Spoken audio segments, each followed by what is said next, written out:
Yeah, I gotta make sure we're live. It's getting a little restless. I think we're doomed.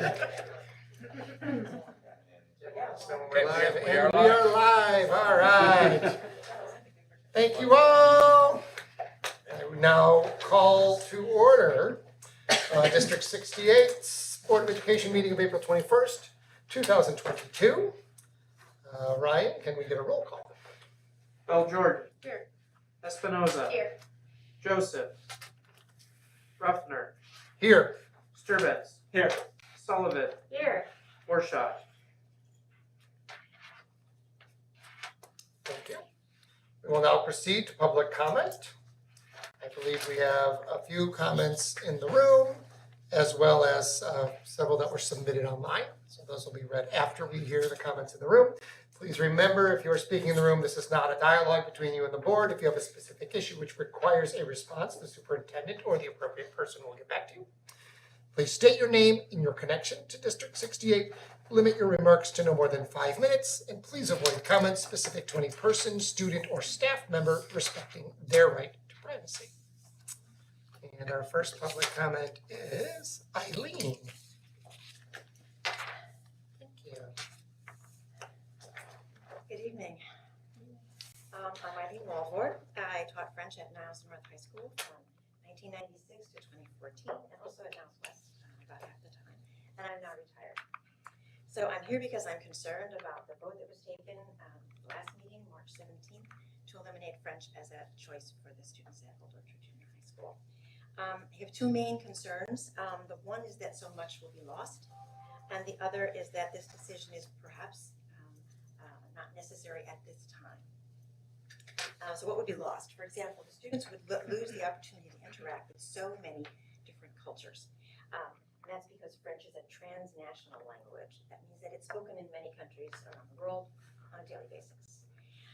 And that's important because the focus of the teaching and the learning of world languages has changed a great deal.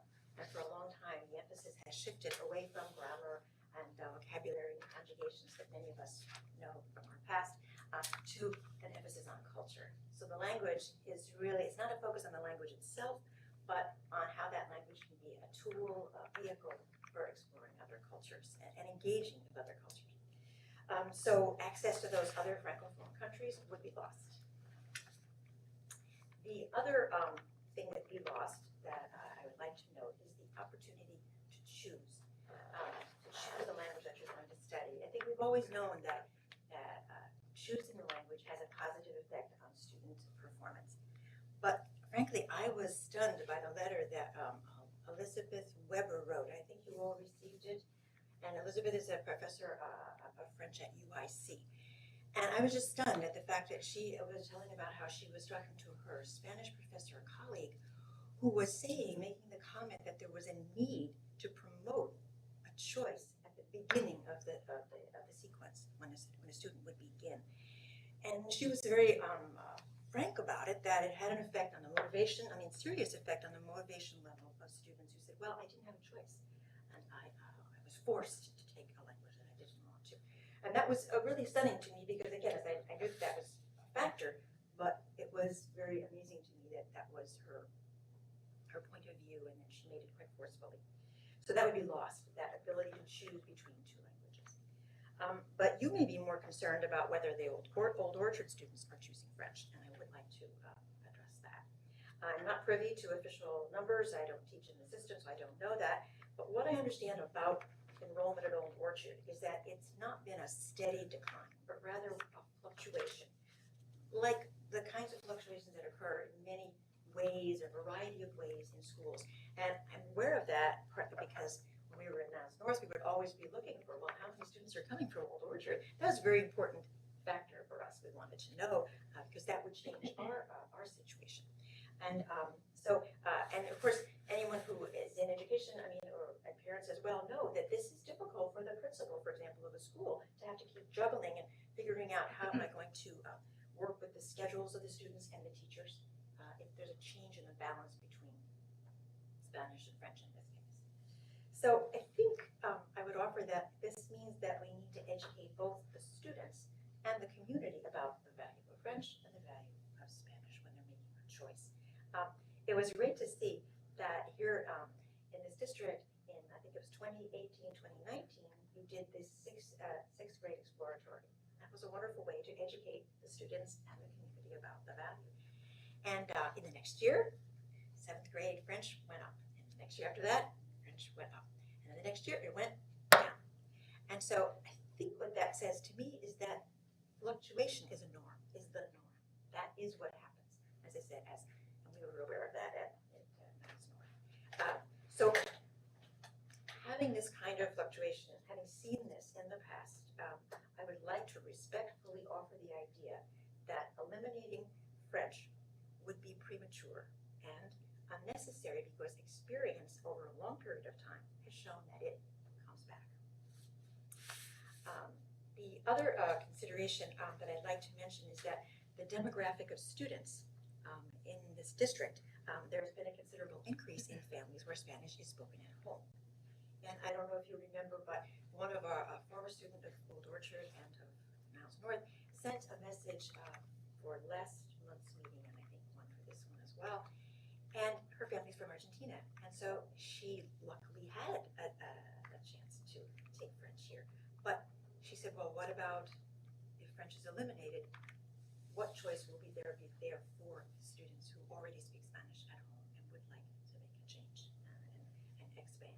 So those are the points I wanted to make, and so I would like to respectfully request that the board members reconsider the earlier decision that you made and vote to continue French indefinitely, or for another 5 years, or 8 years, or 10 years, to bear out that will that experience bear out this idea of a fluctuation. This is a normal fluctuation, and of course to continue so that students and parents have a choice for what language they take. So, thank you for listening. We will now hear from Elizabeth.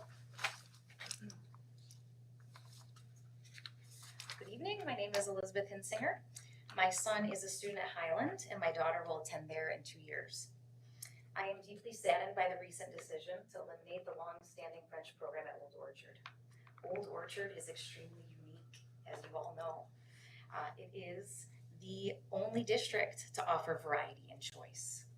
The French program is not what led me to Skokie 3 years ago, but I have felt very fortunate that my children would attend a school that has at least 2 options, as do many of the surrounding districts.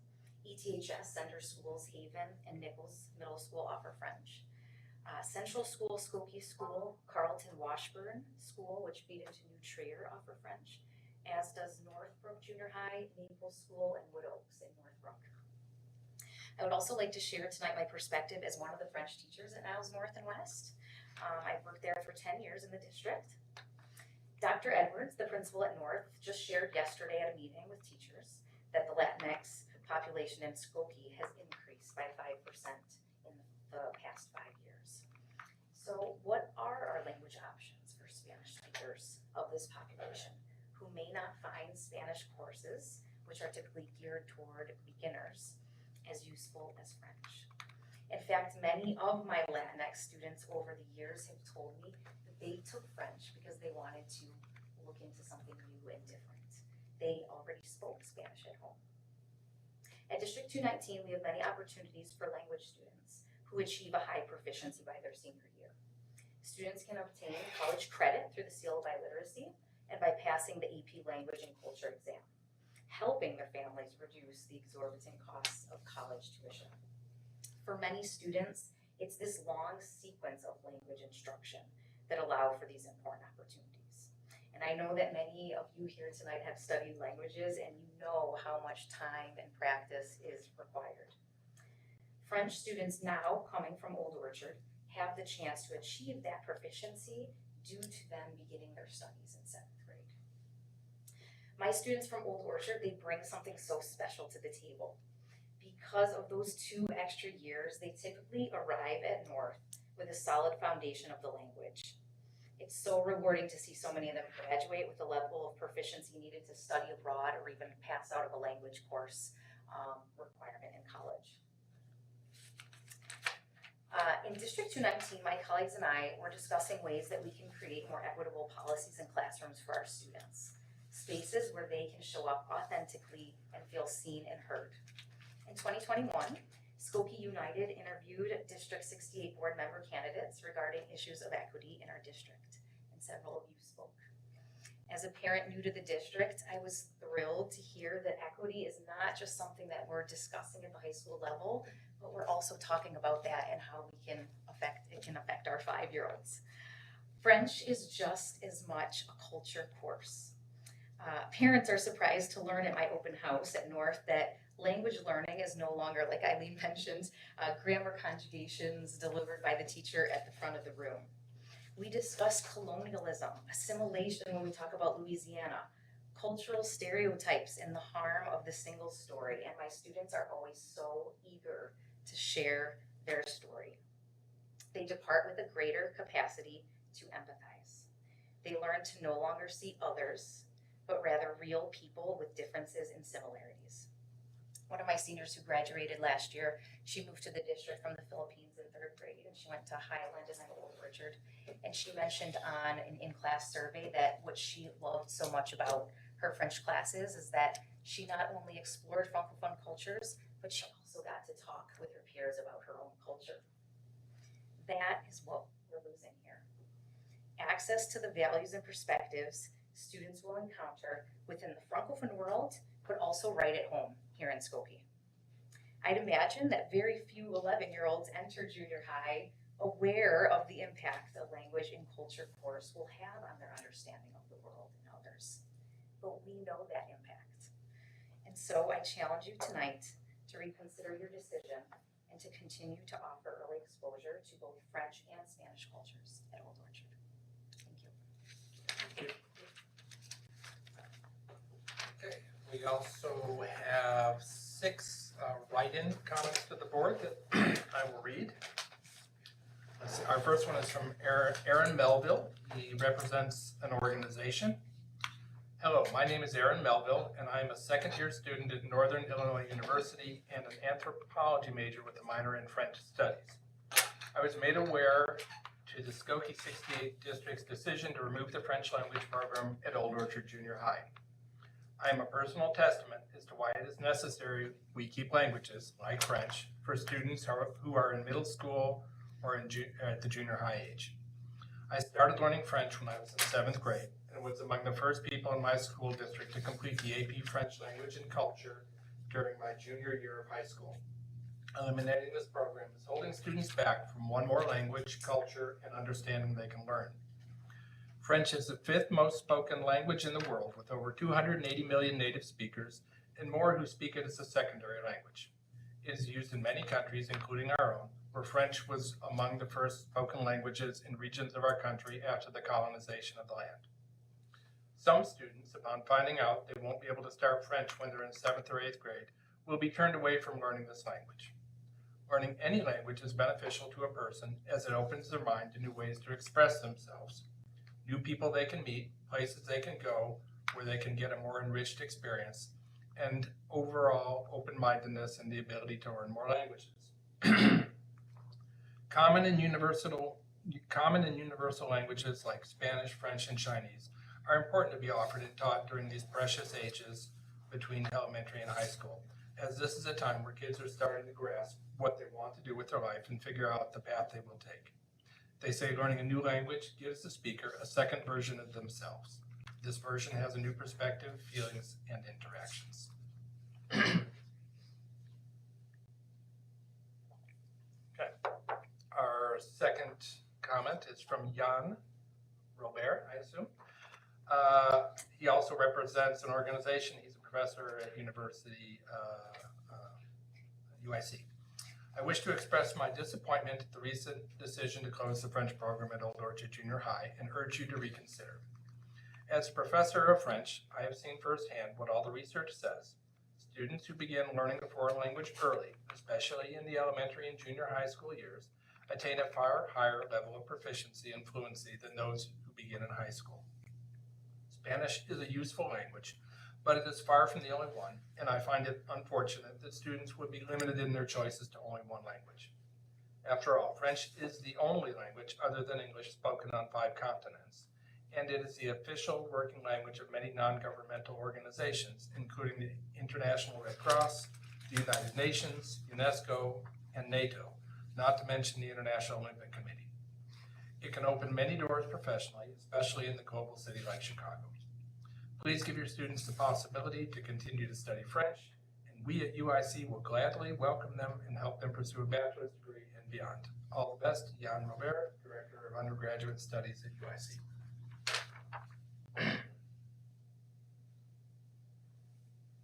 This is a longer one. Kate Kozkova, and she is a community member, not currently a parent in the district. Hello everyone, and thank you for being here today. My name is Kate, and I would like to talk about the French program at Old Orchard Junior High and what it meant to me, personally, as a student attending the school from 2001 to 2003. As I'm sure everyone can remember, 2001 was a turbulent and difficult year. My entire class saw 9/11 happen almost in real time on the TV in our homeroom class. We were all afraid, and so were the adults around us. Schoolwork became an escape for me, as it probably did for many kids. It was important to study what I loved, and that began with choosing what I studied. At the time, Old Orchard Junior High offered only 2 languages, Spanish and French. But the idea of getting to 7th grade and choosing language was magical to me. It was my first chance to mold my own academic career to fit my interests, the first elective of my life, and I approached it with all the seriousness of picking a college major. My reasons were about what you'd expect from a 12-year-old. All my friends were obsessed with Alexandre Dumas, so we all chose French. As an adult, this seems pretty silly, but as a child, I entered the class with enthusiasm and joy because I had chosen it. The classes themselves were a delight. We got our own French names. I can still remember mine at the age of 31 and can almost guarantee that most of my classmates still recall theirs too. Some of my friends were learning a second language for the first time, and I could almost see the cogs working in their heads as they discovered new ways of thinking about language. There was a lot of laughter in the classroom, some of it just plain silly and some of it delighted. We'd had no idea language would work like that. For other students who were already second language English speakers, French had a way of forging unexpected connections. I had immigrated from Russia at the age of 7 and was delighted to discover just how many Russian words had come from French. It had opened up my native language in a way I hadn't expected. It also taught my American classmates that learning a foreign language was difficult, and the number of jokes at the expense of other kids' English decreased noticeably. Old Orchard Junior High serves several large immigrant communities, so I'm sure I wasn't the only one who noticed the difference. At the age of 12, we were in the earliest stages of developing social consciousness, and some of the things we learned astonished us. French, it turns out, is spoken not just in France, but in many countries on the African continent as well. Moreover, France struggled, and continues to struggle, with many of the same social problems we face here in the United States. Once again, the wheels began to turn in our heads, and the world became a little bigger. I could talk endlessly about what I learned in French class at Old Orchard Junior High and what it meant to me later in life. This class was instrumental in giving me the confidence to pursue a career as a translator and interpreter, and later as an English instructor. It deepened my relationship with my classmates and opened up my eyes to questions I had never considered before. If future generations of kids lose this class, they will be losing an opportunity to become deeper thinkers, better citizens, and more well-rounded, empathetic human beings. Thank you for your time and consideration. Sincerely, Kate. French name, Liliane.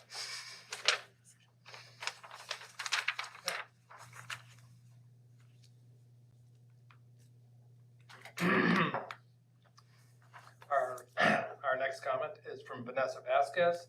She is a community member and currently not a parent. My name is Vanessa Vasquez. I'm a student at Northern Illinois University. My professor has told us about what is happening at Old Orchard Junior High, and I am shocked. I believe keeping the French course in your curriculum is very important. It is important for students to learn a language at a young age and not to have to wait until high school or college. I'm a native Spanish speaker and learned English shortly after. I did not get to learn French until high school. However, because I was lucky enough to know 2 languages already, French was easy to learn. Not all students are like me. They need to learn languages at an earlier age to be able to understand and speak well enough. This is also a great way to open students' minds to future careers. I knew from a young age that I wanted to work in international business. I want to communicate with the world in their language. Taking away this class would set students back and could potentially make them rethink their careers. It took my middle school and about 15 years to get a Spanish course in their curriculum. That was my 8th grade year in 2013-2014. Do not deprive these students from furthering their education and getting a head start. These will be the students who will take over when my generation is ready to retire. These students should be able to have the opportunity to study whatever they would like and not to have to fight for this chance. Please reconsider your decision and bring back the French courses. These students want to open their minds and reach their full potential.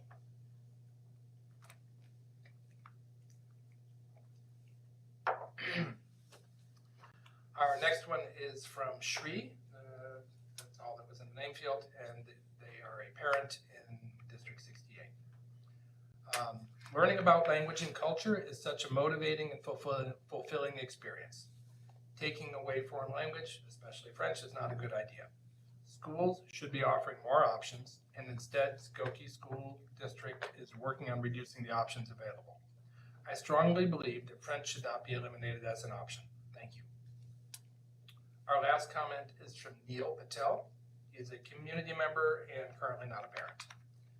Dear Board of Education, my name is Neil Patel, and I have grown up and lived in Skokie, Illinois, nearly my whole life. I have been immensely fortunate to have attended schools within Skokie School District 68, such as Devonshire, Old Orchard, and Niles North High School, and even took college classes, summer classes at Oakton Community College while attending UIC. Whenever I think back to my time as a student in District 68, I realize how blessed I was to be a part of this district and community, especially with the Board of Education that truly cares about its students and community at large. Because of the board and their efforts, I had the opportunity to take part in various sporting events, clubs, and volunteering events, which have all taught me what it means to help others. I have also developed relationships with other students and teachers that have had an immense impact on my life. The most important thing in all these blessings and opportunities provided by the Board of Education and its teachers was the ability to choose what I wanted to do. That was and still is so crucial to my life, and this opportunity should be available to everyone else too. I had the ability to choose which sport I wanted to play, I had the choice in which clubs I wanted to be a part of, and of course, I had the choice to decide which language I wanted to learn. I chose to study French. When I was in Old Orchard, there were only 2 options for learning a new language, Spanish and French. Nearly all of my friends and most other students took Spanish because that's simply what everyone else was taking. However, I wanted to do something different. Both of my older sisters both went through the same K-12 schooling as me, and both took French as their language along with being heavily involved in French club. I saw how positive an impact their decision had on them, and I was eager and wanted to create my own journey too. I decided to take French class and had the privilege of being in a small knit class as most other students took Spanish. I fell in love with every aspect of my French class. My teachers truly cared about their students and the French language and culture. The teacher that left the most positive experience on me throughout my K-12 schooling career was my French teacher, Madame Balbover. She truly exhibited what it meant to be a great teacher, giving her all to be compassionate, kind, and respectful. She provided us with a real taste of the beauty of the French language and culture. French class, starting at Old Orchard Junior High and leading into Niles North High School, was one of the best things to happen to me during school. I bonded over the beauty of the French language with other people long after I graduated and have met some of my very best friends through this class and the French club. I loved every single part of taking French class and everything that it later entailed. However, the most important part wasn't that I took French class during my time at Old Orchard Junior High. It was the fact that I had the option and ability to take French. I could choose. It was my choice.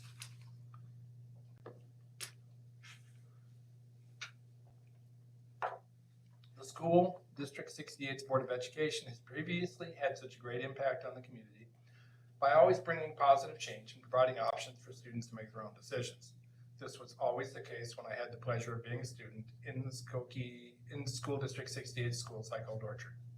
Removing the option to take French classes would be such a tragic disservice to everything that the Board of Education stands for, which is inspiring students to reach their fullest academic and human potential while enabling continuous improvement and contributing to a diverse society, and most importantly, fostering within students the ability for them to forge their own paths through their own decisions. The best thing about being a part of Skokie School District 68 was that I had the option to choose what my education would look like and what opportunities were available to me. Taking away French class goes against this completely. I sincerely am reaching out to you, the Board of Education, to please reconsider the decision on the removal of French class. Removing options from students takes away the most important mission of the Board of Education. Removing options is what other school districts and other boards of education may do, but it should not be what we do. We are better than that, and I believe now is the time to showcase that. Thank you for your time. P.S. Thank you again, Madame Ballboard. You're the best. That concludes Thank our you. public comments. We will now move to our superintendent's report, starting with an update from our social studies learning team. Hello. So I'd like to provide you an update on kind of where we are with the social studies learning team that kicked off in the fall. We had a nice representation on the learning team. Annie Warshaw from the board was a member. We had one instructional coach, a literacy specialist. We wound up with 3 parents, started with 5 administrators and 7 classroom teachers. We met over the course of 4 different evenings between October and March to develop our plan and do some investigation and learning and ultimately be able to come to the board with recommendations. So our outcomes were to really look at the best practices in social studies instruction, what is out in the field now in terms of that pedagogy, create a vision statement for social studies instruction in the district. We also needed to look at the C3 framework, which is what the new Illinois standards are based around. And then tied to that, the mandated units of instruction that come from the state that have to be folded into daily instruction within the district. We wanted to conduct a gap analysis between what we desired for social studies instruction and where we currently are in order to mitigate those gaps. And then take all of that information and develop a recommendation for approaches to use with instruction, but also materials to use. So we started off with our vision statement. We looked at the strategic plan. We looked at the NCSS definition of social studies. That is the National Organization for Social Studies. We looked at their definition. Put all of that together with our individual perspectives, and that led to ultimately the vision statement that we crafted. So this is a couple of pictures of the activity that we went through.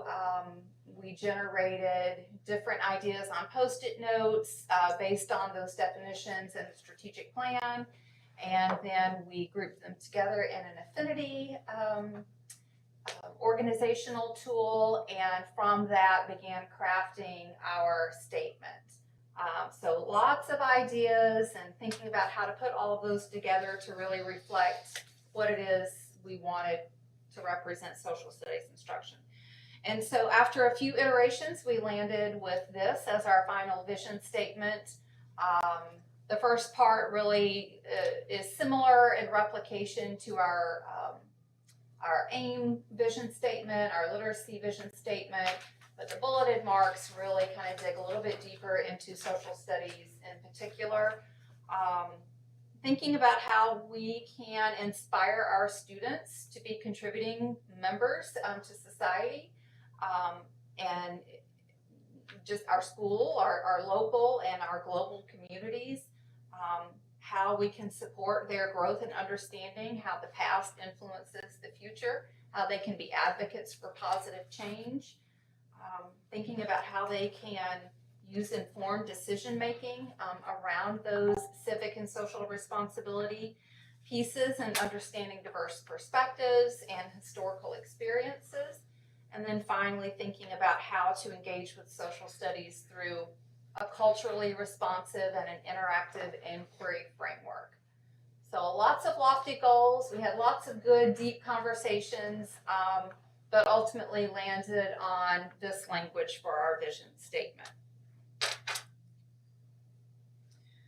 So then we started to dig into the actual learning for the learning team, and we wanted to explore answers to a few questions. So what is the C3 framework and how does it impact social studies?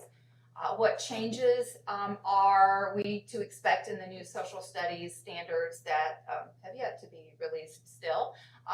But we have a good draft of those from ISB. We also wanted to know, what do our teachers need to know and understand about the content, about the standards in order to be successful with that instruction? And then along the same lines, what do they need to know about our students so that the students themselves can be successful as learners? So all of the activities that we took on and dug into really helped us kind of find the answers to these questions. So just a little bit of background about the C3 framework. C3 stands for College, Career, and Civic. It has 5 guiding principles that you can see on the screen, and really the guiding principles helped the group of people who worked on the C3 framework think through the decisions that they needed to make as they developed the framework out. So inquiry is a very large piece of this. Obviously, college, career, and civic life. Thinking about the interdisciplinary applications of social studies and the arts and humanities, having those deep and enduring understandings, but also emphasizing the skills and practices that kiddos need for democratic decision making. And then really also thinking about how can social studies instruction have those direct and explicit connections to not only the social studies standards, but our English language arts standards. So what is that explicit tie-in with those standards? So all of those pieces together really inform how the framework was designed. This is just a visual for you to kind of help you see and understand what the framework is all about. A major through line of the framework is something called the inquiry arc. It has 4 different dimensions. The first dimension is all about developing questions and planning inquiry. So that's that inquiry through line. The second dimension are where all the disciplinary domains and concepts come through. So your geography, your history, your economics, your civics. The third dimension is really where kids start to dig into gathering and evaluating sources based on the content in dimension 2 and based on the inquiry through line from dimension 1. And then the final dimension 4 is about informed action. So social studies instruction should really follow the through line of this inquiry. And that's a little different than social studies instruction has been certainly when I was in school, and I think even in recent years in classrooms around the country. The next thing that we worked on is thinking about, okay, so if this is our vision for social studies, and these are the standards, and this is the C3 framework, what is it that we want for social studies instruction in our district? So what are the pedagogical approaches that we hope that our teachers take? And our teams worked on putting together a visualization of this. So you can see a picture of the 3 different visualizations. You can see the one on the left is really kind of mimicking a clock, so a cyclical nature, and thinking about how all of the different parts of instruction need to be a segment of time or a segment of the instruction, but they're all equal parts. So thinking about how it's interactive, there's collaborative learning, it's empowering for students, it's culturally responsive, all of those components are part of it. The middle is a vision of a tree and how there are important elements that are the roots of this tree, the tree being social studies, and how all the other components like civic competence and responsibility as a citizen become part of the blooming of that tree. And then the final visual is a representation of a journey. So the kiddos are in a car, or they're on this road to inquiry. Inquiry is part of the process all along. So are perspectives, so are questions. It really is sort of a journey that kids are going on. It's not just a one-stop sort of shop. So the visualizations helped us think about what we wanted our desired reality to be with social studies. The next thing that we looked at is what are these changes to standards? How, to what degree are the standards changing? There were really just language changes, but they represented 5 shifts to instructional practices, which you can see on the screen. But a perfect example for you is a 3rd grade standard. The current standard is create supporting questions to help answer essential questions in an inquiry. And the new standard will be students generate supporting questions that require investigation to help answer the essential question. So there's subtle shifts, really again about language, but those subtle shifts have an impact on what teachers are asking of students. So that will be an important piece for teachers to take into consideration. We also talked about what is it that we want to know about our students, and we really culled it down to these big ideas. This is not completely inclusive of every point that came out or theme that emerged from our conversations, but really it's about understanding our students in a holistic way.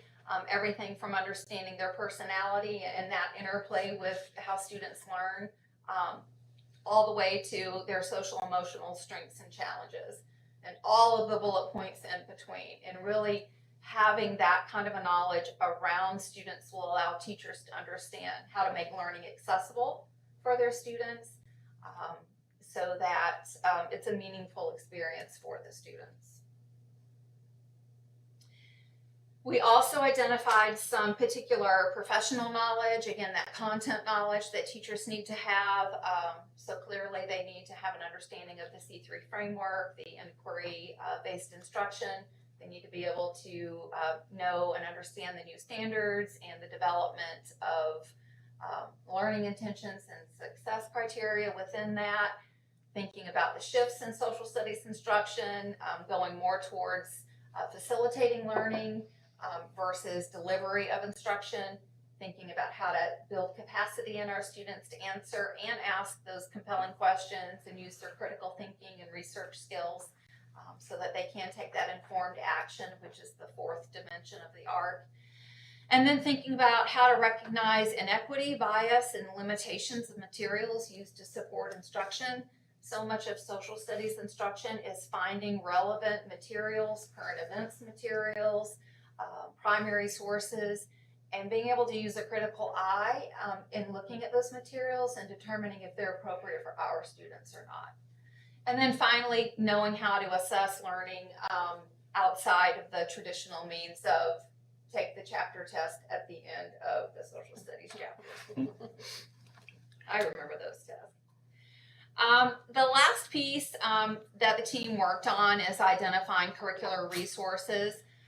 We reviewed multiple resources for elementary and for junior high. We piloted a resource at elementary and a different one at the junior high.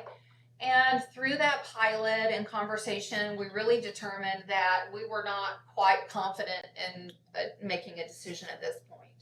And we needed to continue this process into next year. We could have pushed and tried to identify and pilot some additional resources this spring. I felt like this school year has given us enough challenges, and that this was not probably something to add to teachers' plates. Again, they put in a good faith effort, the piloting teachers, a lot of time and energy above and beyond, and I didn't want to ask them to repeat it a second time this spring. So we are going to continue looking for resources that fit the bill.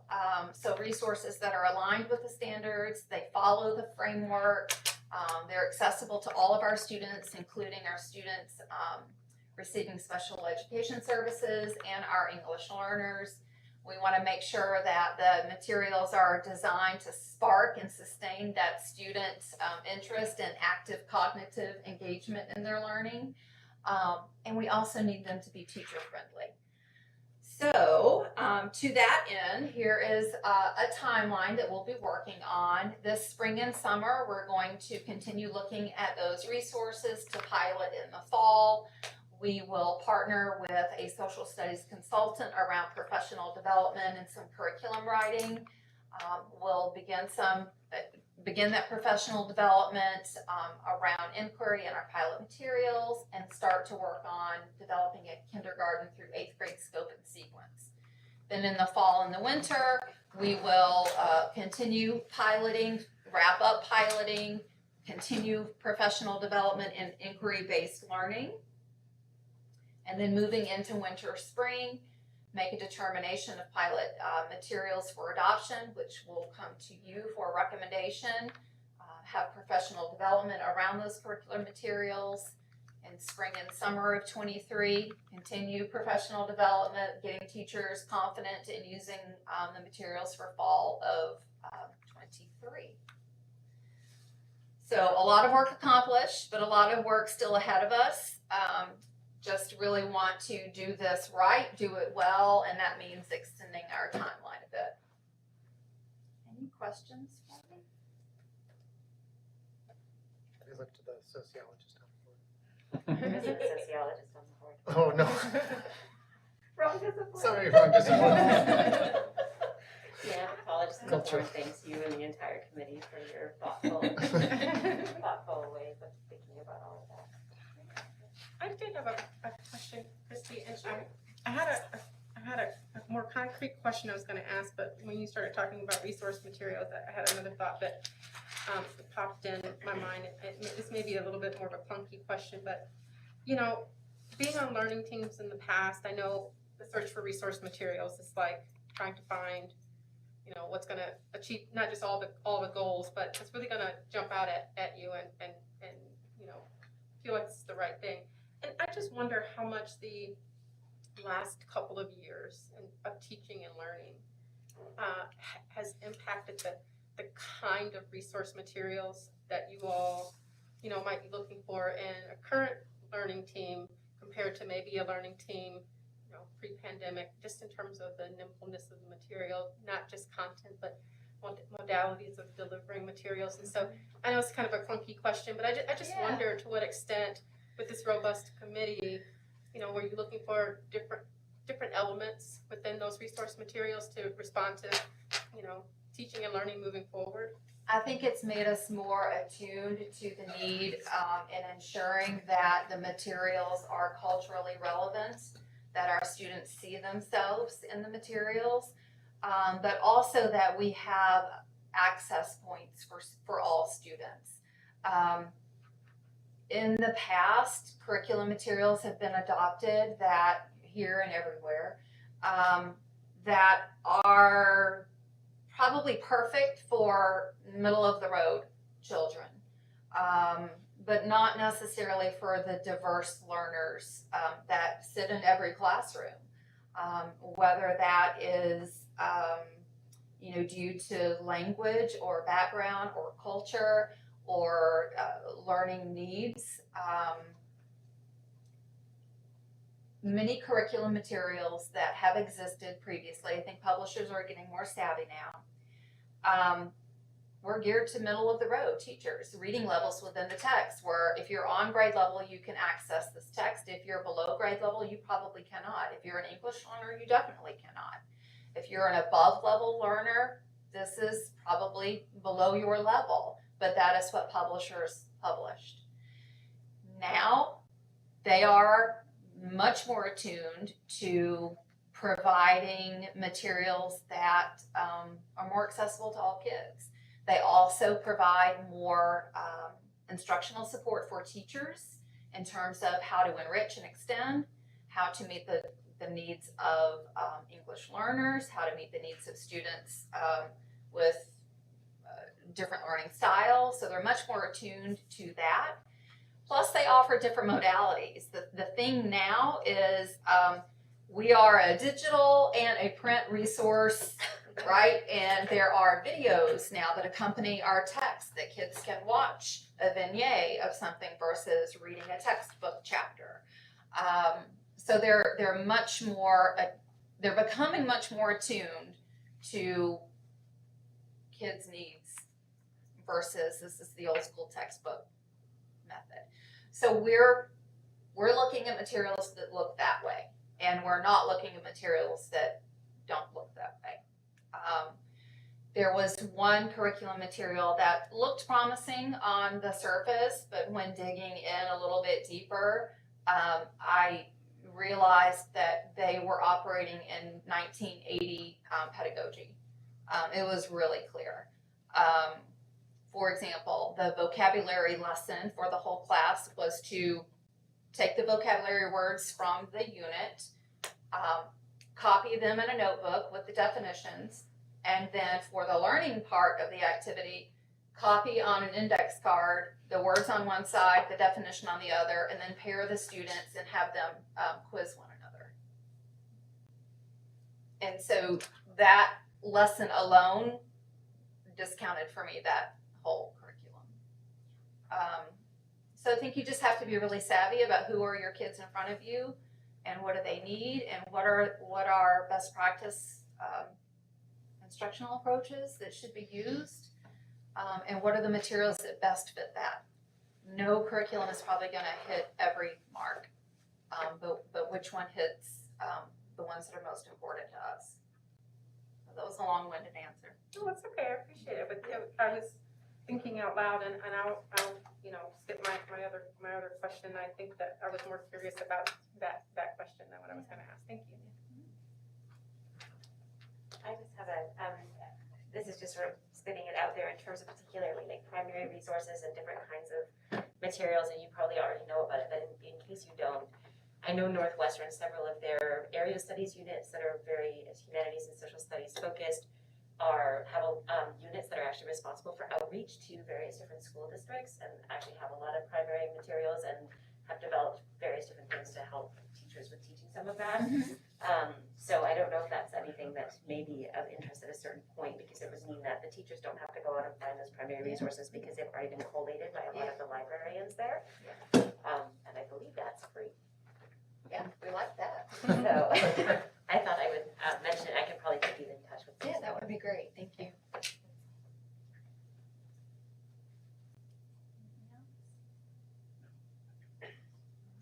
So look for me to come back to you next spring. More to come. And we move on to the superintendent's report. Okay, I have various updates here.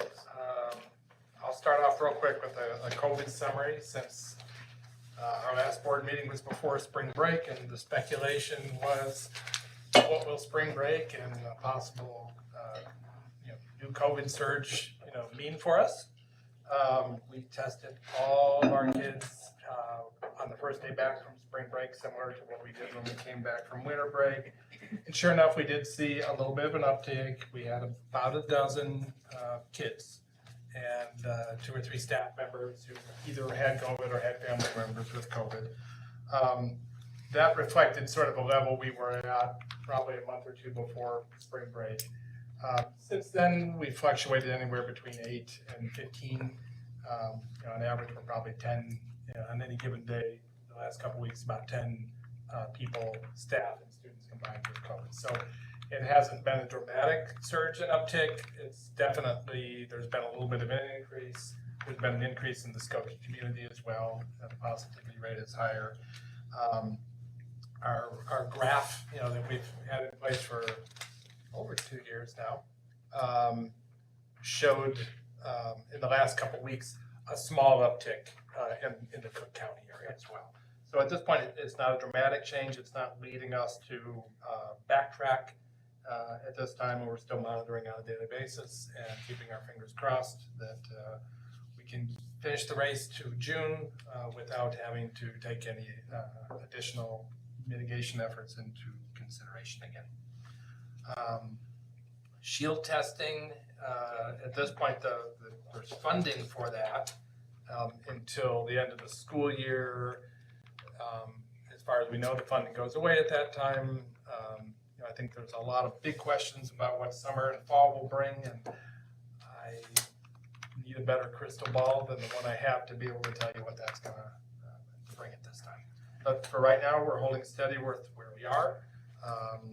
As I had mentioned before, we've given the okay to start doing field trips again. So I'm pretty happy and confident with where we're at compared to where we have been over the last couple of years. My second real brief one is every year we have 2 board members help with our junior high 8th grade graduation. We have 1 board member who's volunteered. I'm looking for another one if possible.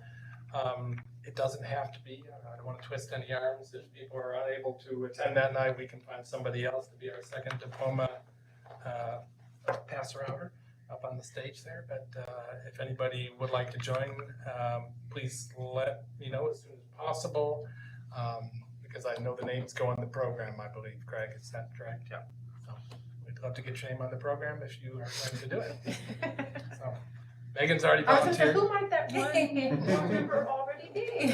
One of the joys of being a board member is when your child graduates in 8th grade, you get to be waiting on the other side of the stage with a diploma for them. So just to give them a little bit of embarrassment. Looking forward to it. Yep. I missed out 2 years ago, so let's All drink up right. right now. So if anybody else is interested, please let me know. We'll probably give it. Craig, when do you think you're gonna finish up and print? Yeah. Oh, I would assume second week of May. Okay, so we got a few more weeks if you're on the fence and need some time to consider. But if not, don't worry, we'll find another set of hands to do that. Okay, wonderful. My next item here is, given the interest we've had in the conversation about French, I want to provide a little bit of a summary of our decision. In addition to the people we've heard make public comments this evening, had a few dozen professors and teachers of French, a couple of parents, and some alumni of Old Orchard, Niles North, who took French, have written in to all of us as well. So here's what I would like to kind of a reply I've offered in many of my email replies to everyone. So the decision to discontinue offering French at Old Orchard was not a matter of valuing French language or culture, nor was it about not understanding the value of learning a foreign language. I think everybody here in this room supports learning a foreign language, supports learning about other cultures. Many of us have had linguistic backgrounds ourselves. Rather, the decision was grounded in balancing the interests of our student body with matters of fiscal responsibility. Over the years, the demographics in our community have changed. In a district where our students come from 65 different language backgrounds and many students that are learning English as a second language, the numbers of students interested in learning French has steadily declined to the point where only 7 current 7th graders are enrolled in French and 22 8th grade graduating students are enrolled. At the same time, more and more junior high students have chosen to enroll in Spanish, with almost 200 enrolled.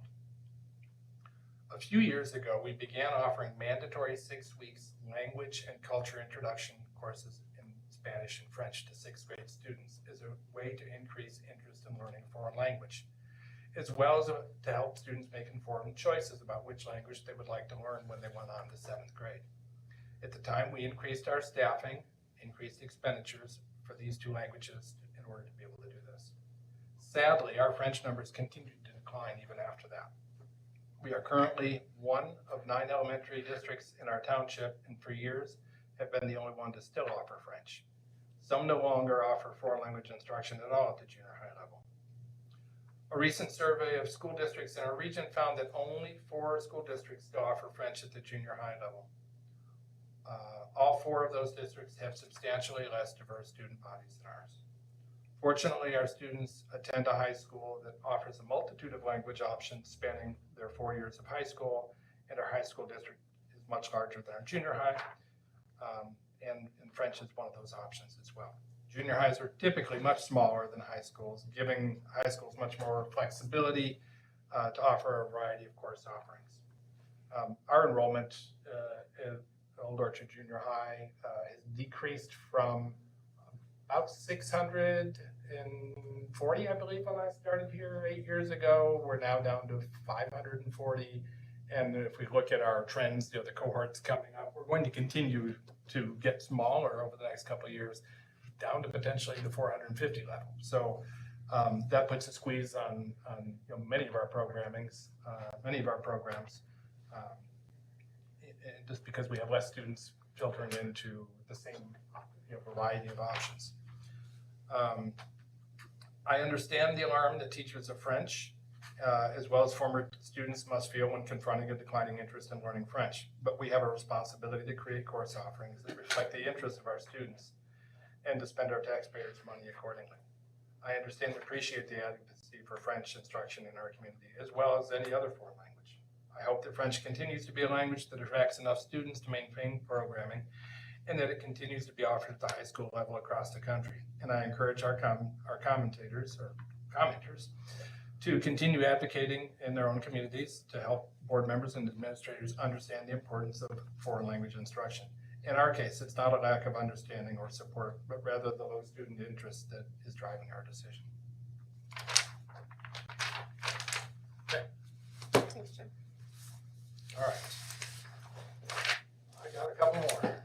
So if you pull up the My IIRC website, so the Illinois State Board of Education, in their wisdom, has come up with a new equity continuum or equity rating that all schools and school districts will receive to give us sort of an equity grade, how well we're doing with equity. This is not public yet. It'll appear on the report card for the first time next fall. And when I first looked at it, I kind of thought, wow, something can't be quite right. After all the work, for 8 years, we've been, trying to increase equity in the school district. How are they measuring these numbers? Because they felt lower than I would have expected them to be. So I went to the first one, the lowest one there. It's a 4-point scale, 1 to 4. And so I went to the learning conditions section first, because that's where we were lowest. And I thought, what is it they're using to come up with that number? And you'll see they've got expulsion rate, out of school suspension rate, in-school suspension rate. And then we get down to the safe and the healthy learning environments, the section right there. And you see all those ones.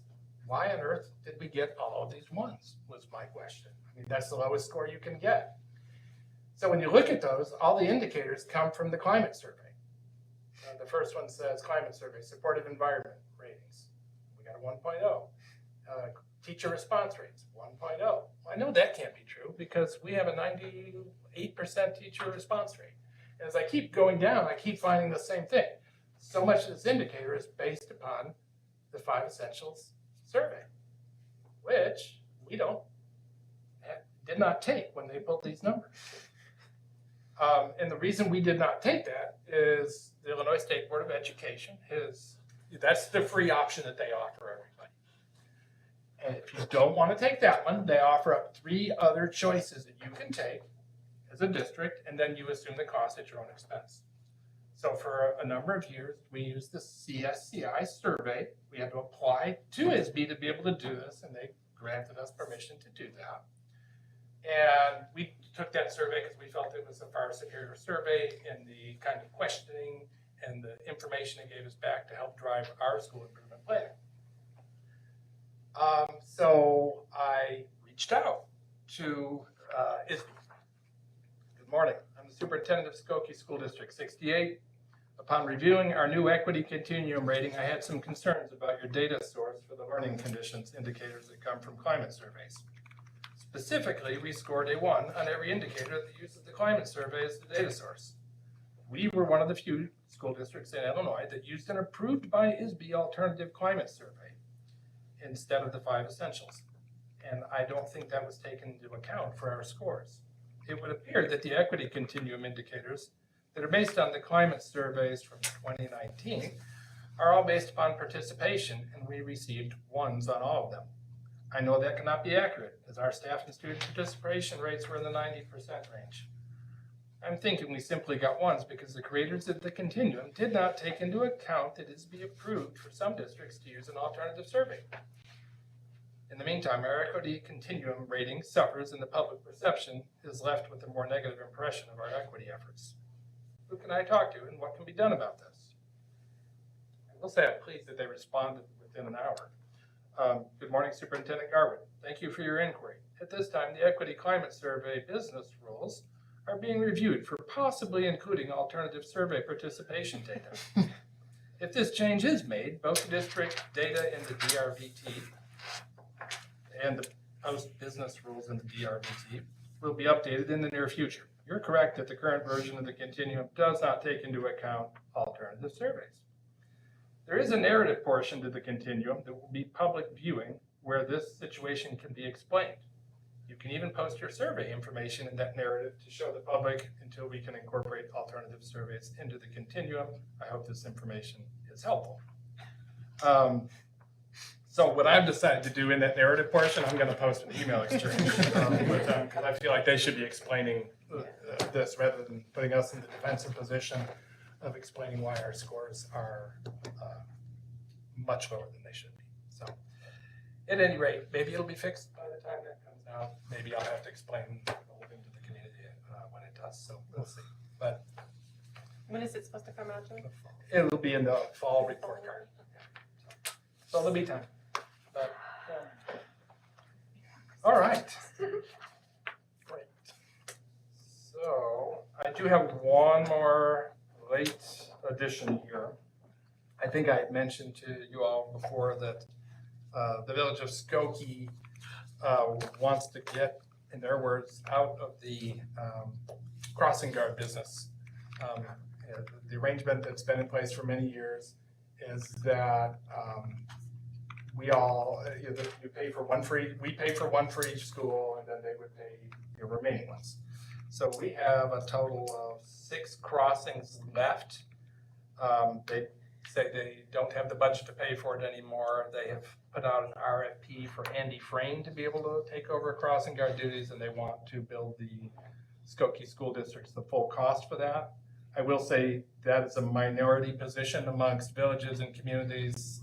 Morton Grove, for example, they pay the full cost. The school district doesn't have to pay anything for the public safety of crossings, particularly ones that are off school grounds.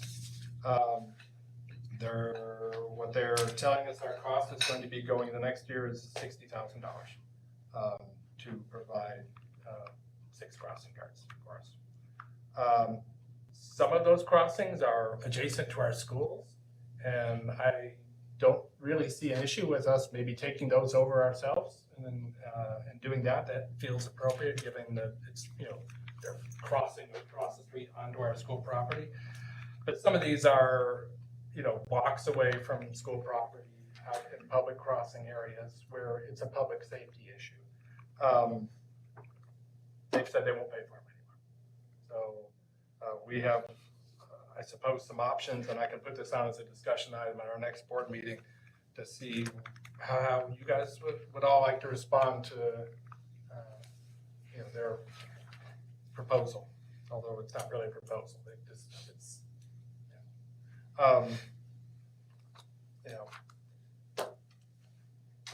this is precipitated by, They have not been happy about paying for crossing guards for a number of years. They say they have some fiscal challenges as well. So that's their rationale, and they feel like it shouldn't be their job to provide crossing at public crossings where kids cross the street out in the community.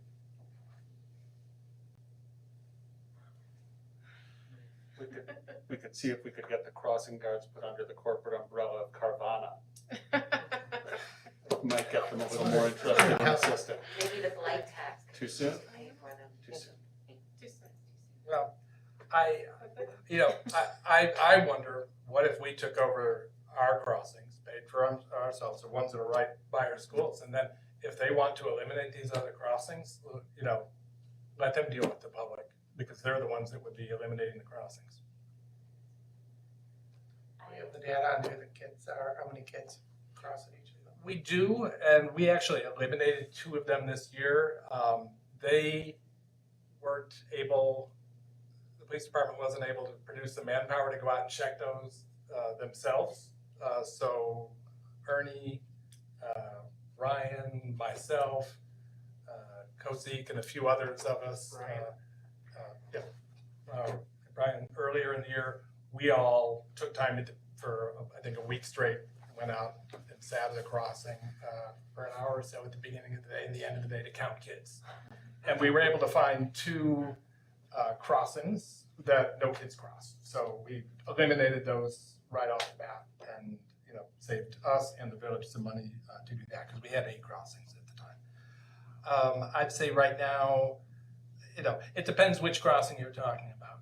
The one right here in front of Old Orchard School, that's got lots of kids, that cross there, right across Kenton. Some of the other ones could have anywhere from 5 to 15, I'd say. I don't think too many of them got higher than, say, 50. I would like this to be a discussion item. You'd like it to be a discussion? Yeah. That's what I, think we'll, yeah. Because here I'm kind of sharing That's with good, you, yeah. and you guys are going to want to think I about have this and dig ideas. into it. Yeah. So it will appear as a discussion item at our May board meeting. Thank you. Thanks, Joe. And in the meantime, I will share more of the information that they have provided us. Thank you. All right. That concludes superintendent reports. Thank you very much. Very thorough. We will now move to a reading and acceptance of minutes. I call for a motion to approve the minutes from the March 17th, 2022 Board of Education regular meeting and the March 17th Board of Education closed session. Mine still shows the other one, so Well, do we have it? You want to hand me those? What was the error? Inadvertently, Oh, I need a it motion said- first. It said May. Before we, so we can discuss it. We need a- Right. We need a So motion. moved. Thank you. Second. Thank you. Get that, Ryan? So what is the error that, So in the original, Noel found that there was an error on the RIF vote last month. It said all board members voted nay, Motion failed. and the motion failed, which was not the way it happened. It was all board members voted yay or Oh. yes. This is a line it says. It says we voted aye, but then it says the motion motion failed. failed? Ah, Oh, okay, that's- so that's. So that error does exist. Okay. So I So, made it up. It just needs to say the motion passed, but. motion passed, yeah. But the, Even on my previous one, it actually said we all said nay. really? Yeah. So I think the So we should probably correction change was that made. part, but The nays Just got change the fixed to second part. yays or A's. Alright. Right, this is on page 3. Yeah, I'm looking at the hard copy Phyllis printed for tonight, which looks like she partially corrected, but not Okay, really. yes. so we need to amend the minutes. We need Yeah. a motion to amend the minutes With that correction. with that correction. So do we need to vote down this motion? Yes. So Well, we just seconded. you're gonna get these nays. Ready? So we're saying no. If you could call, I think we need to, yeah, we're not going to accept these minutes, right? Right. So, yeah. If you could Then call we'll make an for, amendment to, let's roll call a vote on this one. Espinoza. No. Ruffner. Nay. Sturbins. No. Sullivan. Nay. Bell Jordan. Nay, even though I. We're Just call for the motion. No. Gotcha. So are we able to now amend these physical? yes, we can now make a motion to amend them Simply saying the motion passed. to change the motion failed to the motion passed. Right. So somebody needs to make that motion. I'm making that motion. Second. All right. Government at work. All right. Ryan's gonna do a roll call. Okay. Go quickly, so the motion is to amend and vote, or simply To amend and accept. amend and accept? Thank That's you. my motion. Thank you. The motion is to Amend accept and the accept. amended, Correct. Oh, my That's why we can't have nice things. Without Phyllis. Hi, Phyllis, hope you're watching tonight. I'm sorry I waited till last night to read them in full detail. We appreciate that you did. caught it. Okay. Yeah, that's great. Ruffner, Yes. Sturbins. Yes. Sullivan, I. Oh, boy. Bell Jordan, Yes. Espinoza. Yes. Motion passes. Thank you. You know that. All right, so pass these down here for your signature, for your initial to change. All right, the consent agenda is our next item of business. Does any member wish to remove any item for separate consideration? Therefore, I call for a motion to approve the consent agenda as presented, which includes the personnel report authorizing the resignation of administrative staff, the hire, resignation, and leave of absence of licensed staff, the change of status and resignation of classified staff, financial reports, pay orders and expenditures, the second reading on board policies 590, 5100, 5150, 615, 620, 6120, 6135, 6340, 710, 720, 750, and 760, and the destruction of the closed session audio recordings from October 21st, 2020. So moved. Second. Got that, Ryan? Sturbins, Yes. Sullivan, Yes. Bell Jordan, Yes. Espinoza. Yes. Ruffner, Yes. I think my voice is rough now. Wait 10 minutes. Yeah, I was gonna say, you gotta, Thank you. whoa. Motion passes. We move on to our reports and discussion items, starting with the NTDSE 807 report. All right, so first up, the construction has been going really well. The whole outside is up and big and beautiful, and we just got pictures yesterday of some of the work kind of going on inside. So I can email that along to you guys so you can see some of the progress. And then pretty soon in like the end of April, they're gonna be wrapping up a lot of spaces within the current building too, and kind of having teachers flexibly move around and kind of share some spaces so that they can get going on some of the spaces that are being currently used right now. Because they can't wait till June for those types of things, otherwise it would not be done. So a lot going on over there construction wise. We saw a video about 2 students who have transitioned from a program there at Malloy back to their home districts, and it was really sweet because these videos consisted of teachers kind of sharing some memorable moments and kind of giving these great messages, and then they showed it ends, like their last day of school ends with like a huge parade through the school where the kids kind of walk through the school and everyone's out in the hallways cheering and clapping for them, and it was really special. It was a way to kind of honor their time there as they move back to their home districts. So that was really nice to see how they kind of honor those students. Other than that, personnel-wise, because of the greater influx of students that they've received, especially this year, they are looking to hire 10 new different types of positions for next year to add on to their staff because there are just so many more students and needs. So Full-time, full-time or combination? So some of the positions are a combination, and some like there's 3 at each. There's a few that would be not full-time, but the majority of them are full-time positions. All different areas, speech pathologists, and a lot of it's not necessarily just at Malloy. It's a lot of it stems from the feeder districts purchasing more services from them as well. So need more occupational therapists, speech therapists, things like that as well. Not necessarily just the ones housed at Malloy. So. Can't wait to see the photos. Yes, I'm sorry. I meant to email it prior. And then I will do it when I get home so you can see some of them. Did you guys get pictures from Taryn? Not yet. I will. Yep, we'll have to see. I will catch you guys on that as well. Please. She did extend an invitation today in a meeting to come and see the buildings. Fabulous, yeah. Not exciting to see the inside as well. You had mentioned something, maybe remember something I forgot to mention during superintendent reports when you talked about additional students they've had. We have started to see refugees arrive in our school district. We have had about 30 new students in the last month.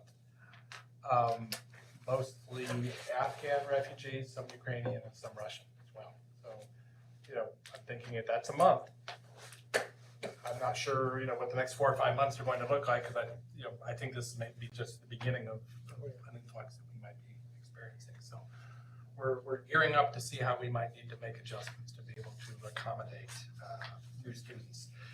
Over the last several years, our new EL students in the district have usually moved from other parts within the United States. The newcomers have really slowed down quite a bit since the immigration crackdowns of 4 or 5 years ago. So when we were getting new EL students, they were usually higher level EL students in terms of their English acquisition.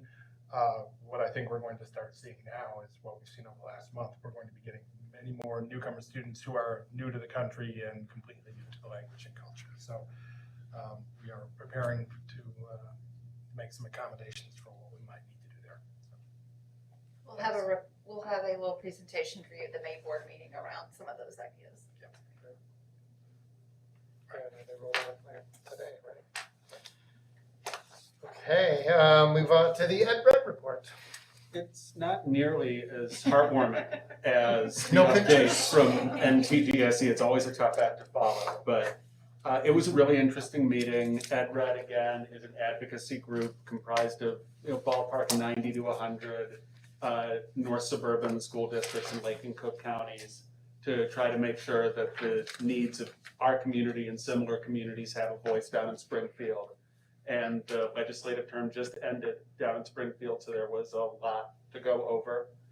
Mainly good news.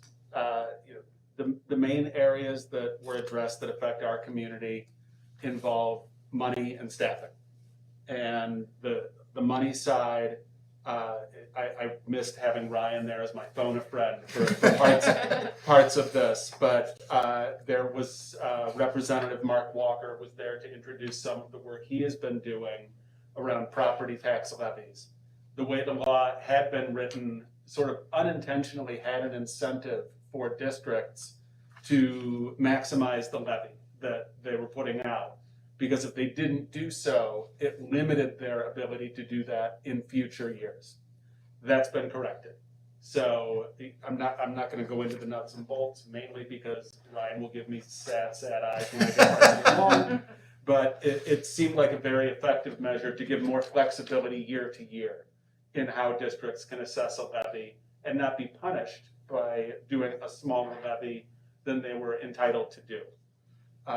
They also had someone from one of the partner sponsor organizations present a little bit more detail about the COVID Administrative Leave and Paycheck Protection Act. And there's a lot of nuance as far as who is eligible, which school district's employees, to what degree they are eligible. And it was just informative to get a little bit more context for that. Something that is going to be changing soon, barring a very unexpected veto, is the introduction of best value bidding to how school districts and other districts can make decisions when bidding for services or construction. Right now, you can only look at the bottom line. You cannot look at, for example, if a bidder has a well-established history of providing quality work, getting it done on time, if you have equity concerns that you want to meet, if you're concerned about cost overruns, none of that can be taken into account, and now you're able to do that. I was a little worried that this could let us do the, Garwood and Sturban's, construction committee, that we could, decide that we had the best value. There are disclosure requirements as well, so that if there is a board member that has a family link to the bidding organization, that's going to be out there for the public. I'm joking, I'm not concerned about our district, but I have lived in Illinois for a long time. And it's something that I was a little alarmed about when I first heard the idea. And then staffing, not just in teaching, but in so many different areas. There are staffing shortages, and some of the changes that were made, it struck me as pretty common sense. One example was if you are a licensed teacher and you let your license lapse, it used to, or I guess it still is, a $500 fine or fee to get your license put back in place. If it was simply because you didn't continue your continuing ed because you weren't teaching. And it's as simple as a click on a computer to Right. do that. And now it is reduced to $50 to reinstate your license. There are some changes being made, some large, some small, about how much substitute teachers can teach in a particular classroom or a particular district over the course of a year. That I see the pros and cons, but if you're in the middle of a crisis, I get why you want to give districts and schools as much flexibility as you can. Overall, again, very informative. I think they covered maybe 40 different bills over the course of the whole meeting. And Jim, like you said, there was next to no discussion about funding for future COVID mitigations or testing. There is a veto session that'll be coming up. I hope it's something that's addressed, but it really wasn't during this one. I think they're just praying and hoping it all just goes away and they don't have to do that. Good to have them. Thank you. If you saw me looking at my phone, the update is that Phyllis has already sent a corrected set of minutes to the printer. She And is we watching can pick us up now. and sign. And we did fix it legally, if anyone was concerned. Fantastic. We now move to the first reading of Board of Education policies that you will list. All right, so we have 4 first readings this month. The first one is school wellness, policy 6.50. There's been a subtitle change here, some additional clarity added, and a new section that I find very interesting on unused food. I will actually read that section off since it provides sort of a departure from what the policies have been in the past for food that's not consumed. So unused food sharing plan. In collaboration with the district's local health department, and you got a bigger version here. yeah, mine's tiny print. Thank you. In collaboration with the district's local health department, the superintendent or designee will, number 1, develop and support a food sharing plan, parentheses plan, Henceforth known as plan. for unused food that is focused on needy students. Implement the plan throughout the district. Ensure the plan complies with the Richard E. Russell National School Lunch Act, as well as accompanying guidance from the U.S. Department of Agriculture on the food donation program. And number 4, ensure that any leftover food items are properly donated to combat potential food insecurity in the district's community. Properly means in accordance with all federal regulations and state and local health and sanitation codes. I think this is great because prior to that, if kids didn't eat something, it had to be thrown away. They couldn't return it back to, back to the people, even if it was untouched. So we'll see what implementation of all that looks like as we get more information, more details. But I think it's a positive step in the right direction. Let's just hope the devil's not too heavily in the details. Yeah, I was thinking that, but. Second, any questions on that one? I'm sorry. Second one, policy 6.60, curriculum content. There's been several additions and some clarity added to required instruction, and then there's been updated references. So there's some new language here about covering opioid abuse as part of the curriculum. A daily amount of time that students will be supervised for unstructured child-directed play. All grades must receive developmentally appropriate opportunities to gain computer literacy skills that are embedded in the curriculum. I'm happy to say that that's not going to be a challenge for us since we incorporate technology, especially these last couple of years in all areas of the curriculum. Let's see, American patriotism, principles of representative government, the American Declaration of Independence, the Constitution of the United States of America, and the Constitution of the State of Illinois must be taught. Don't think that's new, but they've got it listed like it's new. Well, they clarified It it's was- no longer patriotism, it's capital A, American American. patriotism, yes. And I was curious why they would get rid of democratic principles of freedom, justice, and equality and change it to representative. Anyway, I assume this is coming from the state and Yeah. not from, Yeah, we inherit these, this updated language Yeah. as a gift. I wanna go. Whenever it says updated language or amended by, those are things that, we're required to. Yeah, it's legislative. Yeah. Yeah, okay. Yeah, my cursor hovered over that too in getting the policy, so. We're required to talk about the contributions made to society by Americans of different faith practices, including but not limited to, Muslim Americans, Jewish Americans, Christian Americans, Hindu Americans, Sikh Americans, Buddhist Americans, and any other collective community of faith that has shaped America. That is one of the new mandated units of instruction I was referring to. Let's see, in all schools, the curriculum includes a unit of instruction as determined by the superintendent or designee. That's the addition, it's about the teaching about the Holocaust, but the only change there is as determined by the superintendent or designee. That'd be me. 15 is the big one. I have it right here if you want. Oh, yeah, that's easier, thank you.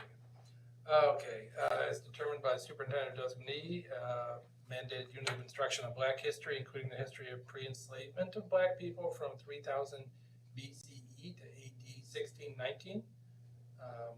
The African slave trade, slavery in America, the study of the reasons why Black people came to be enslaved, and the vestiges of slavery in this country, and the study of American civil rights renaissance. So that's a shift in the current mandate.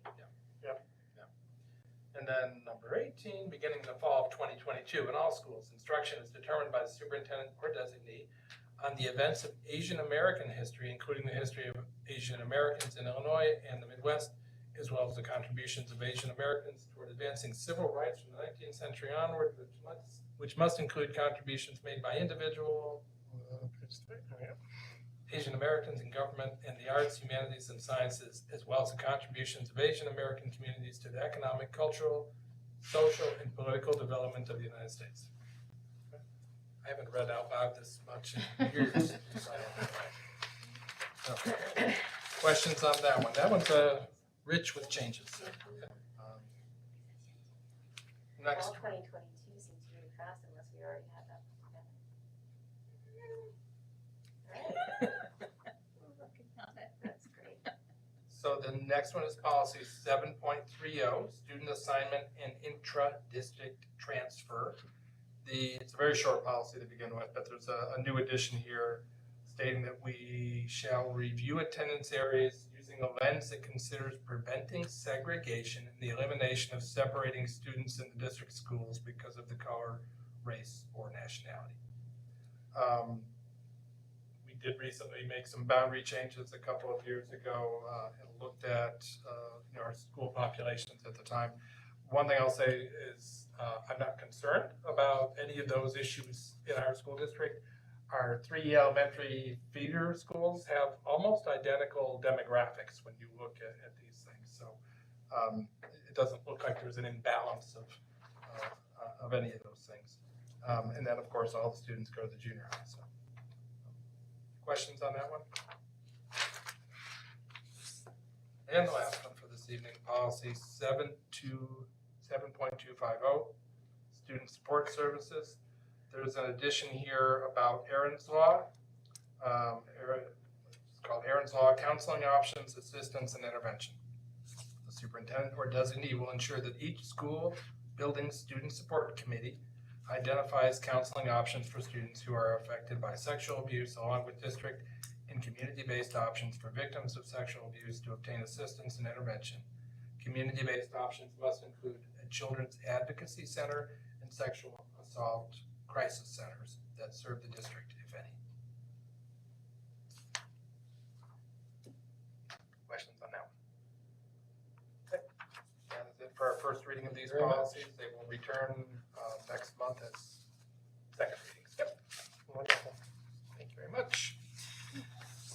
Okay, we now get to my portion of the evening. I will not take it personally if you leave during this monologue. I'm happy to deliver. Up your water bottle. I've got it, yeah. Been draining it all evening. We now move on to our action items, the first of which is a lengthy one. I call for a motion to approve the declaring the intention to issue 11,250,000 working cash fund bonds of school district number 68, Cook County, Illinois, for the purpose of increasing the working cash fund of said school district and directing that notice of such intention be published in the manner provided by law. Whereas, pursuant to the provisions of Article 20 of the School Code of the State of Illinois and all laws amendatory thereof and supplementary thereto, the code, a fund to be known as a working cash fund, or the fund, may be created and maintained in and for School District 68, Cook County, Illinois, the district, in the manner prescribed in the code for the purpose of enabling the district to have in its treasury at all time sufficient money to meet demands thereon for expenditures for corporate purposes. And whereas the district has heretofore created and maintained such fund in the manner prescribed by the code, and whereas under the provisions of the code, the Board of Education of the district, the board, is authorized to incur an indebtedness and issue bonds as evidence thereof for the purpose of increasing the fund, and whereas the board is determined and does hereby determine that it is advisable, necessary, and in the best interests of the district that the fund be increased, and that the district incur an indebtedness and issue bonds as evidence thereof in the amount of 11,250,000 for said purpose.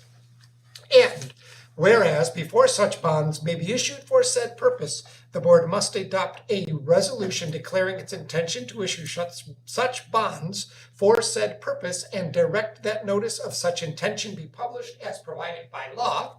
Now, therefore, be it, and it is hereby resolved by the Board of Education of School District 68 as follows. Section 1, Incorporation of Preambles. The board hereby finds that all of the recitals contained in the preambles to this resolution are full, true, and correct, and does incorporate them into this resolution by this reference. Section 2, Declaration of Intent. The board hereby declares its intention to avail of the provisions of the code and to issue bonds in the amount of 11,250,000 for the purpose of increasing the fund and enabling the district to have in its treasury at all time sufficient money to meet demands thereon for expenditures for corporate purposes. Section 3, Notice of Intent. In accordance with the provisions of Section 5 of the Local Government Debt Reform Act of the State of Illinois as amended, notice of said intention to avail of the provisions of Article 20 of the Code and to issue bonds for the purpose of increasing the fund shall be given by publication of such notice at least once in the Skokie Review, the same being a newspaper of general circulation in the district. Section 4, Form of Notice. The notice of intention to issue the bonds shall be in substantially the following form. Notice of intention of School District number 68, Cook County, Illinois, to issue 10,980,000 working cash fund bonds. I'll pause there. Ryan, is that number correct there? Thank you. Public notice is hereby given that on the 21st day of April 2022, the Board of Education, the Board of School District number 68, Cook County, Illinois, the district, adopted a resolution declaring its intention and determination to issue bonds in the aggregate amount of 11,250,000 for the purpose of increasing the working cash fund of the district, and it is the intention of the board to avail of the provisions of Article 20 of the School Code of the State of Illinois and all laws amendatory thereof and supplementary thereto, and to issue said bonds for the purpose of increasing said working cash fund. Said working cash fund is to be maintained in accordance with the provisions of said article and shall be used for the purpose of enabling the district to have in its treasury at all times sufficient money to meet demands thereon for expenditures for corporate purposes. A petition may be filed with the Secretary of the Board, the Secretary, within 30 days after the date of publication of this notice, signed by not less than 1,470 voters of the district, said number of voters being equal to 10% of the registered voters of the district, requesting that the proposition to issue said bonds as authorized by the provisions of said Article 20 be submitted to the voters of the district. If such petition is filed with the Secretary within 30 days after the date of publication of this notice, an election on the proposition to issue said bonds shall be held on the 8th day of November 2022. The Circuit Court may declare that an emergency referendum should be held prior to said election date pursuant to the provisions of Section 2A 1.4 of the Election Code of the State of Illinois as amended. If no such petition is filed within said 30-day period, then the district shall thereafter be authorized to issue said bonds for the purpose hereinabove provided. By order of the Board of Education of School District Number 68, Cook County, Illinois, dated this 21st day of April 2022, Megan Espinoza, Secretary, Board of Education, Joseph Ruffner, President, Board of Education, School District Number 68, Cook County, Illinois. Section 5, further proceedings. If no petition signed by the requisite number of voters is filed with the Secretary of the Board within 30 days after the date of the publication of such notice of intention to issue the bonds, the Board shall, by appropriate proceedings to be hereafter taken, fix the details concerning the issue of the bonds, and provide for the levy of a direct annual tax to pay the principal and interest on the same. Section 6, severability. If any section, paragraph, clause, or provision of this resolution shall be held to be invalid or unenforceable for any reason, the invalidity or unenforceability of such section, paragraph, clause, or provision shall not affect any of the remaining provisions of this resolution. Section 7, repeal or ineffective date. All resolutions and parts of resolutions in conflict herewith be and the same are hereby repealed, and that this resolution will be in full force and effect forthwith upon its adoption. Adopted April 21st, 22, as presented. Motion, please. So moved. Second. Joe, our video went down. Out of sheer Read that again. Hi, Una. Hope you're enjoying this. So this is a follow-up from last month when the Tennessee came.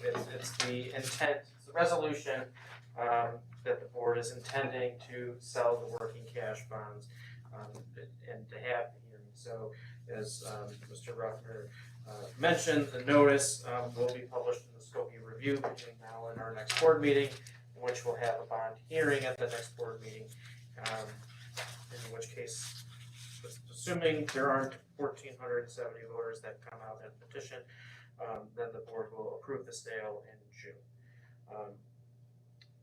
Most recently, from the township assessor, we've gotten information that our fall tax bills probably will be extremely late this year, which is just another reason why having these working cash funds as kind of a reserve helps us, because the taxes are our biggest source of revenue, and not having the fall bills happen potentially until midway through the school year is not what they're talking about. Is going to hinder a lot of school districts in Cook County if that doesn't happen. So we're trying to stay away from that, as well as maintain our regular financial projection and plan going forward. Ryan, quick question, but the $10,980,000 listed in the heading of the notice of intention, which is different from the aggregate amount of $11,250,000 used throughout. So that's the sale, that's the planned sale to issue that amount, and that kind of maintains that same,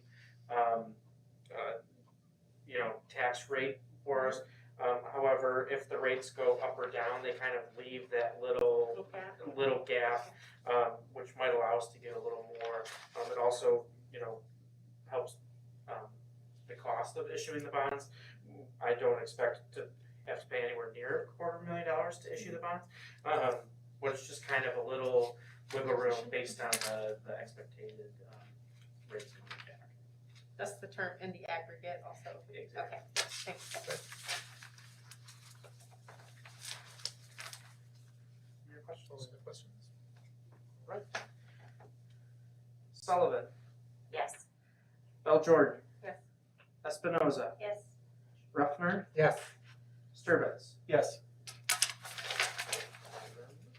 All right, we move on to our food services management contract. I call for the motion to approve the food services management contract between Skokie School District 68 and Organic Life LLC for the period of August 1st, 2022 through July 31st, 2023 in the amount of $627,728.64 as presented. So moved. Second. So every 5 years, we have to go out to bid for our lunch and breakfast programs. The past few years, the state and Department of Agriculture have pushed that requirement back. And this year, they allowed school districts that were up or part of the last 2 years because of the pandemic to kind of have the option. We were one of the few that elected to go forward with our food bid process. We had a couple different reasons, but one of the main ones was we're gonna have to do it now or we're gonna have to do it later. So let's do it now. We assumed many districts wouldn't be doing it. So we kind of got a little more attention than we have in the past. We had 5 different companies come out as part of the pre-bid meeting and process where we travel and visit all the schools. And then 3 bidders ended up submitting bids for our food service process production next year. Organic Life was the low bidder. That new law that Mr. Sturmans mentioned earlier isn't quite adopted yet, but we are changing from Arbor Management, who we've had for probably 20 plus years, to a new company. The new company has been within the township for a few years between different districts. Skokie 73, 73 and a half, District 69 a few years ago. And they're well regarded kind of within those districts, as well as many other districts within the Collier counties. They've bid on our food service program the last 2 other times, so 5 years ago and 10 years ago, they also bid, so they kind of know us. And we're looking forward to starting a new relationship with the new food service. And from what we've heard from other districts that have gone with them is the survey information from kids, from parents and everything is very positive, more variety, more satisfaction with the options that were there. Is that what 219 uses? They used them a few years ago. I don't Okay, think I know, they use them anymore. the name sounds super familiar, I thought at some point I Yeah. remember that, okay, thank you. And they just squeaked in. $2,000 was Yeah. the difference, the total difference in the bid, which for, over $500,000 bid is the closest I've seen. Not often a certain 7th grader comes to me with a specific request. If I can get it done as a board president, I will take full credit. $2,000. Especially these last couple of years, meals have been far from satisfactory. The cold bagged lunches have been kind of rough on the kids. And let it be noted that 7th grader packs every day. That was speaking for friends. True story. Shall we vote? All right. Bell Jordan? Yes. Espinoza? Yes. Ruffner? Yes. Sturmans? Yes. Sullivan? Yes. Thank you. Now moving on to our third item, the Board of Education regular meeting calendar. I call for a motion to approve the Board of Education regular 3rd Thursday of each month meeting calendar from August of this year through June of next year as presented. So moved.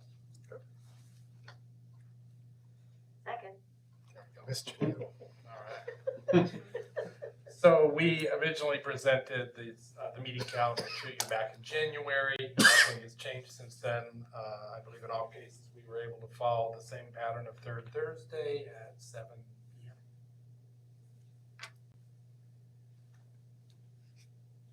You want to meet then? Does that work for everybody? Remember we used to meet on Tuesdays? I remember when we tried, 6:30? Yeah. Wow, that was lovely. Tuesdays were Tuesdays were rougher than 6:30. We didn't have any major holidays in there. Espinoza? Yes. Ruffner? Yes. Sullivan, Yes. Bell Jordan. Thank you very much. That gets through our action items. There were 2 requests. Oh, One more. Consolidated. oh, I checked it off early. We have a 4th. Nuh-uh. This is our consolidated district plan. I call for a motion to approve the consolidated district plan, which is the first phase of title grant application process as presented.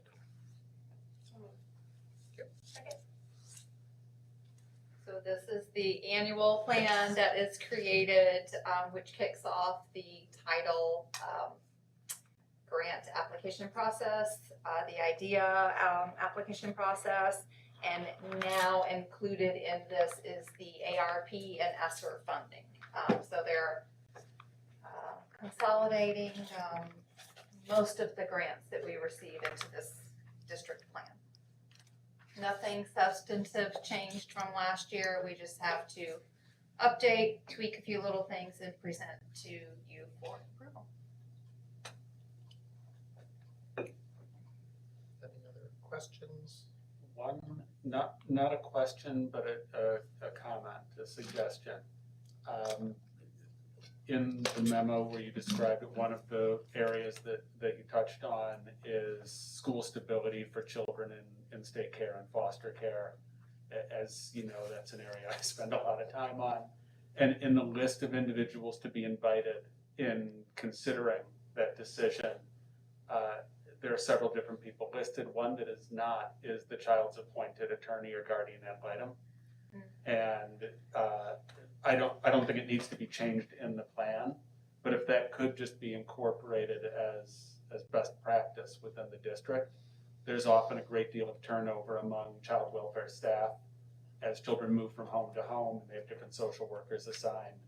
And not to toot our own horn too much, but we tend to have more Sure. long-term stability. Sure. No, great suggestion. I will be sure to loop in Sharon Jacob Ellis when she comes in, as that will be her forte, but it is part of the CDP, so I'll make sure that gets updated. Wonderful, but Yeah. everything else in that section I was really happy to see, and it just seemed very thoughtful. I was very glad to see it. Good, I wrote that.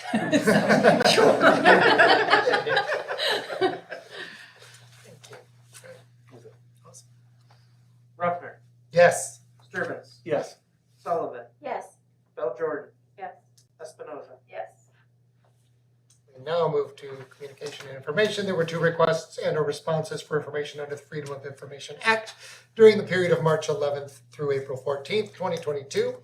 On March 17th, the district received a request from Jonathan P. Fagg of ABC 7 Chicago requesting information on challenges to library books. The response was sent on January 21st, 2022.